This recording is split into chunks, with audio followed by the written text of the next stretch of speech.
Qabel ir-residenti jiġi l-interess nazzjonali, dan huwa l-argument li għamel id-deputat Glenn Bedingfield wara li l-Kunsill Lokali ta' Marsaxlokk kixef il-manuvri tal-Labor, Kunsill Laburista li spiċċa espona lil Partit Laburista, fejn wera kif minflok spazju miftuħ se tittella binja ta' diversi solari f'Marsaxlokk biex fiha titpoġġa l-Awtorità ta' Riżorsi Akwatiċi.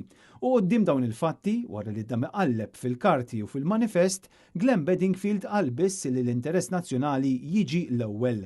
Daqqa ta' ħarta ċara għar-residenti xlukkajri. Soluzzjoni triq ta' nofsi li jkun bija ikun kuntent kulħadd. Aħna rridu naraw l-interessi tan-nies ta' Marsaxlokk, imma rridu naraw l-interessi wkoll tal-pajjiż, l-interessi nazzjonali, l-aħjar soluzzjoni illi tkun tajba. Imma qabel ma proponejtuha ma tkellimtux mal-Kunsill Lokali mmexxi mill-Partit Laburista.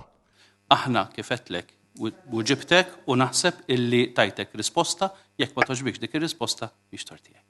Il-Kunsill Laburista qed jgħid li din il-binja f'Marsaxlokk se toħloq impatt viżiv għaliex hija binja massiva illi se tkun ajsor ġdida fil-lokalità.